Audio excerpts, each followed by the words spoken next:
This story starts with a laugh. Not a happy one, a cruel, ugly sound that I will never forget. It was the day I told my husband, Mark, that I was leaving him. He had just finished making a smug comment about his friend, the woman he'd been seeing for 6 months, and I finally snapped. I looked him dead in the eye and I said, "I'm done, Mark. I'm moving out. I'm filing for divorce." He just leaned back in his leather office chair, put his hands behind his head, and laughed. A slow, condescending chuckle that seemed to shake the very foundations of the house we had built together. "You're leaving?" he asked, wiping a pretend tear. "Sarah, sweetheart, where exactly are you going to go? And what are you going to do when the bills start showing up? Go on, tell me your big plan." He genuinely believed I was trapped. He thought I was just a sad housewife with no career, no money, and no backbone. He thought I was a joke. But here's the kicker. 2 weeks. That's how long it took for his smug grin to crumble. 2 weeks after he watched me pack my bags, 2 weeks after he told me to have fun being broke, my phone rang. And when I answered, the voice on the other end wasn't arrogant. It wasn't mocking. It was desperate. It was Mark, my soon-to-be ex-husband, begging me for one thing: a job. Look, I know what you're thinking. How does a successful guy, a man who just laughed in his wife's face about her financial future, end up crawling back 2 weeks later asking for work? It's a complicated story, and to understand it, we have to rewind to our life before the big fight. Mark and I were married for 15 years. For most of that time, our life looked perfect from the outside. He was the charming, charismatic face of his own company, a mid-sized corporate consulting firm. He did the glad-handing, the golfing with clients, the motivational speeches. He was the personality. He brought in the big deals. I, on the other hand, was the engine room. I was the one who designed the internal systems. I wrote the complex contract templates. I handled all the finances, the payroll, the compliance, the human resources manual. You name it. If it was boring, technical, or required patience and a spreadsheet, I did it. I basically built the structure that held up his flashy exterior. I wasn't just his wife. I was the chief operating officer of our entire life, and unofficially of his business too. But I did all of this from home. I was happy to stay out of the spotlight. I didn't want the title, the meetings, or the stress of being the face. I just liked knowing that the foundation was solid. Mark was happy with this arrangement because it kept his ego inflated. He got all the praise, and when things went wrong, he could just say, "Oh, let me check with the accounts department," and then quietly ask me to fix it. This dynamic slowly poisoned him. He started to think that because he was the one bringing in the raw money, I was just a financial burden. He forgot that the only reason his money stayed money and the business didn't get sued or audited out of existence was me. That's the context for the laugh. When I found out about the affair, a series of stupidly obvious text messages on his work phone, I was hurt, sure, but mostly I was cold. I wasn't surprised. His ego had grown so big it couldn't fit into our marriage anymore. The cheating wasn't the final straw. It was just the siren going off to tell me the structure I was protecting was rotten. I walked into his home office holding the phone. I didn't yell. I didn't cry. I just held up the screen. "Mark," I said, my voice steady. "Who is Heather?" He tried to lie for about 30 seconds, but his brain wasn't fast enough. He eventually sighed, leaned back, and that's when the arrogance took over. "So what? She gets me. You've been so boring lately, Sarah, all your spreadsheets and rules. We were just friends anyway until we weren't. It's not a big deal. Are you going to throw away 15 years over a little fun?" That was the moment. The disrespect, the dismissal of our entire life. "It is a big deal to me," I replied. and I'm leaving. That's when the laugh started. Seriously? Leaving, he scoffed. Our entire fortune is tied up in the business, which is my name on the paperwork. This house is in my trust. You have no career history on paper. Oh, wait, it's tied to mine. Sarah, you haven't bought a cup of coffee without asking me for a card in 10 years. You have zero power here. You're trapped. You can be mad, but you can't leave. He thought he had me cornered. He thought he knew everything about our finances. He saw himself as the brilliant chess player and me as the pawn he could ignore. He was wrong. So wrong. And that's where my plan, the 2-week countdown to his downfall, truly began. I knew exactly what I was doing when I walked out that door. Mark's biggest mistake wasn't the cheating. It was confusing my disinterest in the spotlight with incompetence. He thought I was just doing basic bookkeeping. What he didn't realize was that 2 years ago, I started seeing the cracks in his personality and, more importantly, the cracks in the business's structure. His firm relied almost entirely on one major contract, a massive year-to-year agreement with a multinational corporation that accounted for about 80% of his yearly income. Let's call the client Global Tech. If Global Tech walked, Mark's business was essentially a fancy nameplate.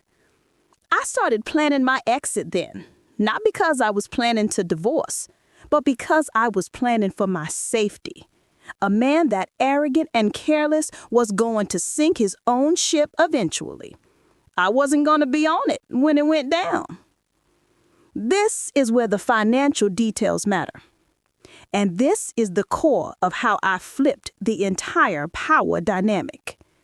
My quiet strategy? The hidden account. For years, I had been overpaying the house cleaner, the gardener, and a few minor contractors, not a small amount each month, and they would cash the check and hand the difference back to me. It was slow, sure, but over 2 years, it added up to a solid emergency fund, my go-to-hell money. It was cash, untraceable by his financial system, and enough for a lawyer and a small apartment deposit. The paper trail? My career. Mark was obsessed with keeping costs down. He never wanted to hire a real COO, so every week I would write myself a detailed activity report. It wasn't for him, it was for me. It listed every single system I put in place, every project I managed, and every compliance issue I solved. It was a flawless record of my work, and it proved I was not a volunteer. I was a chief operating officer who was simply deferring her salary and vacation time. This document would be worth a fortune in a divorce court. The Global Tech account? This was the masterstroke. Global Tech loved Mark's face, but they trusted my systems. They had specific technical requirements, and their chief legal liaison, a man named Mr. Peterson, dealt exclusively with me, Sarah, the head of operations, which was the title I had quietly given myself on the internal email list. About 6 months before the big fight, I had done something critical. I set up a new, highly specialized internal software system for Global Tech. The agreement for this system stated that I, as the architect and administrator, was the key contact.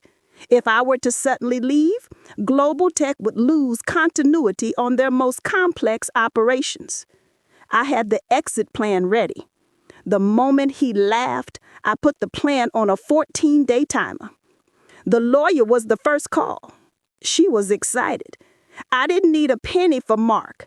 I just needed her to file the papers immediately, citing the affair, and to send a notice to Mark's firm that I was formally resigning effective immediately. I didn't just quit my marriage. I quit my job. And I took my job knowledge with me. The first week was glorious for Mark. He assumed I was curled up somewhere eating ice cream and regretting my life choices. He told his friend Heather that I had finally gone and they could now be together. He posted on social media about toxic people leaving his life. I, meanwhile, was in a small furnished apartment doing two things: drinking expensive coffee and watching the show. Mark's business relies on structure. When I left, the structure didn't just bend, it vanished. Day 1, 3-3. Minor chaos. Payroll bounced. I had moved the account access keys to a new complicated two-step verification system as part of a security upgrade I had put in place months ago. Only I knew the complete sequence. Mark had never bothered to learn it. The insurance claim for an accident they had last month was rejected because the form was filled out incorrectly. It was a form I had always handled. Day 4, day 7, rising panic. A major compliance audit notice arrived. Mark ignored it, thinking it was junk mail. I knew it was serious, only I had the files organized in the way the auditors required. Mark's new assistant, Heather, tried to take over the office management. She was great at picking out expensive ties, but terrible at accounting. She tried to pay a vendor twice, which triggered a massive bank alert, freezing their operating account. Mark finally had to call his lawyer about the divorce papers. The lawyer, a man who charged by the hour, probably smiled when he looked at my quiet, documented resignation letter and my record of services. That letter was a ticking time bomb. Then came the real bomb. Day 10, Global Tech calls. Mr. Peterson, the liaison, called Mark's office looking for me. Mark, trying to sound authoritative, told him that I was on extended leave. "I see," Mr. Peterson said. "Well, we need Mrs. Smith to fix a glitch in the new system she built for us. It's affecting our West Coast operations. If it's not fixed by the end of the day, we are required by contract to issue a formal notice of termination, and we will find a new consulting firm immediately. This is time sensitive, Mr. Smith."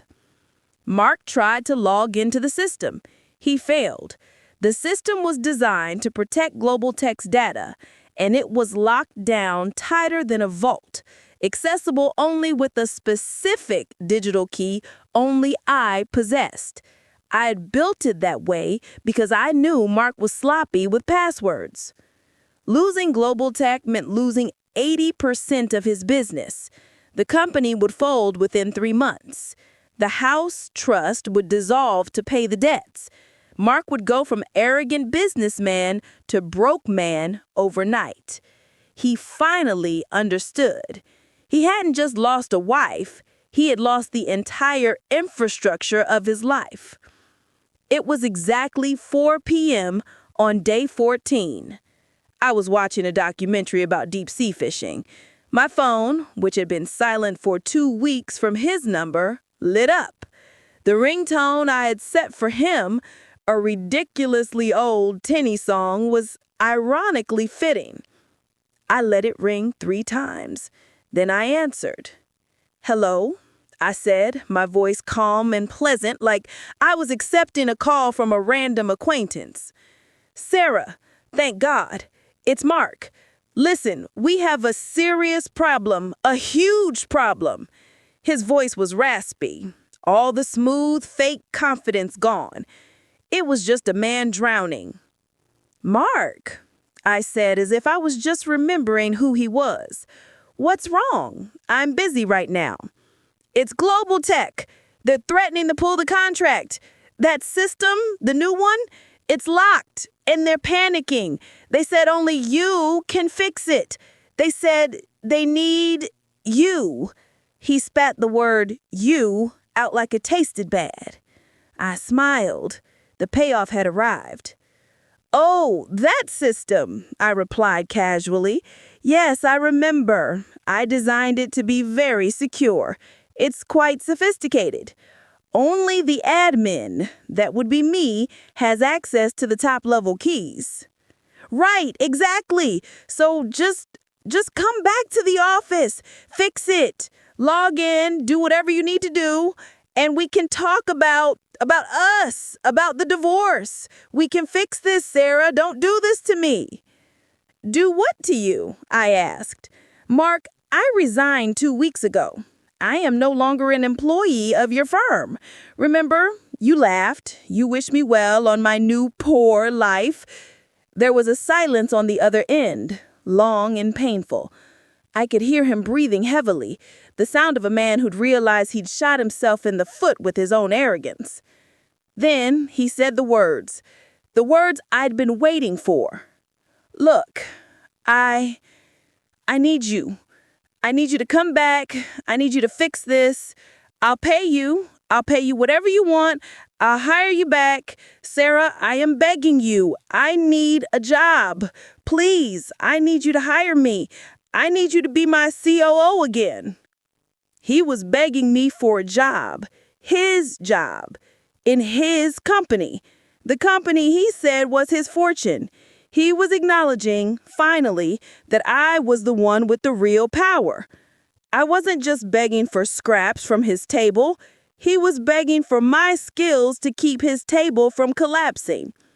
Well, Mark, I said, and I straightened my back against the rental sofa. Let's talk about a contract then. I'm not doing this for free, and I'm certainly not doing it for a casual we'll work it out handshake. I didn't let him off easy. The conversation that followed was not about reconciliation or even kindness. It was a cold, hard business negotiation. I was the supplier of a rare, specialized service, the only person who could save his company, and he was the desperate client. Here are my terms, Mark. Take notes, I instructed. Immediate payment. You will wire $50,000 to my personal new account right now. That is a retainer for my services. The system fix takes 10 minutes, but my time is now worth a lot more than you thought. He gasped. Do it now, or I hang up and you lose Global Tech. Official title and salary. Effective today, I am not your wife and I am not your assistant. I am the chief operating officer of your firm, on paper. My salary is $200,000 a year, retroactive to 2 years ago, for all the work I did off the books, minus the retainer. That money is placed in escrow immediately as part of the divorce settlement. The divorce proceeds exactly as planned. No arguing, no dragging it out. You sign the papers I filed. The house is sold and the assets are split 50-50. You will tell your lawyer that you agree to all terms I have already set forth, including the official separation of the business from all marital property, except for my retroactive salary, which comes out first. The new client. After I fix the system, I will also be giving Global Tech a new name for their consulting needs, my name. I am starting my own consulting firm. You will not interfere, and you will sign an agreement stating that I have full rights to all systems I designed and built. The only reason I'm fixing this problem is because it affects Mr. Peterson, who I respect. He was silent for a full minute after I finished. I could hear him scrambling, probably typing away on a computer, realizing I was holding all the cards. He was looking at his business, his entire identity, hanging by a thread I was holding. Sarah, you can't be serious, he finally choked out. You're taking everything. You're taking my job. You're leaving me with nothing. You left me with nothing first, Mark, I said, my voice cutting through his self-pity. You just didn't realize it. You stripped me of my self-worth, my financial freedom, and my trust. You thought I was worthless. Well, turns out my worth is exactly what it takes to save your company, and the price is your control. Now tell me the $50,000 is wired, or I'm calling Mr. Peterson myself to let him know you had a chance and you blew it. He caved. He was a coward, and he was cornered. "It's wired," he mumbled. "The money is on its way. Please tell me how to log in." I didn't actually go back to the office. Why would I? I simply opened my laptop, connected to the system remotely, a back door I'd built for emergency maintenance years ago, and reset the access keys. Then I walked Mark through the steps to get Global Tech's system back online. The entire process took maybe 15 minutes, just as I had predicted. I fixed the code, sent an email confirmation to Mr. Peterson saying the system was now stable, and then I signed out of Mark's network for good. The business was saved, but Mark wasn't. He honored the deal, but only because he had no choice. The $50,000 arrived within the hour. The divorce was finalized quickly. My lawyer was thrilled. She said my meticulous record keeping made it one of the easiest, most rewarding cases she had ever handled. Mark was forced to sign the non-compete system ownership agreement, making it legal that everything I built was mine to take to a new venture. A month later, I officially launched my own corporate compliance consulting firm. My first client was Global Tech. Mr. Peterson, who had seen Mark's desperation in my calm professional rescue, had reached out to me immediately. He told me he preferred dealing with the person who actually knew how the systems worked. My new firm's foundation was built on the systems I designed, the experience I earned, and the high-value retainer Mark paid me. As for Mark, without Global Tech and without me doing the work, his company folded within 6 months. The arrogance couldn't save him from reality. He eventually did call me again 6 months later, not 2 weeks.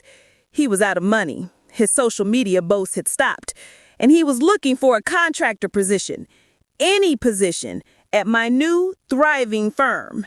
My secretary took the call. She asked him to send an application to the general hiring email address, just like everyone else. I never read the application. My new life is simple, direct, and completely mine. It's not about revenge, though the feeling of justice is sweet. It's about recognizing your true power, even when the person closest to you tries to tell you you have none. It's about building your own safety net in the quiet moments, so that when the biggest bully in your life laughs at you, you have a solid runway to launch your escape. The biggest lesson is this: don't confuse being quiet with being weak. The engine room is always more important than the paint job. And sometimes the best way to win the divorce is to get the best job first. I am Sarah Smith, and that laugh was the best thing that ever happened to me. Thank you for watching. If you've ever had someone underestimate you, hit that like button and tell me your story in the comments. Don't forget to subscribe for more real-life revenge stories.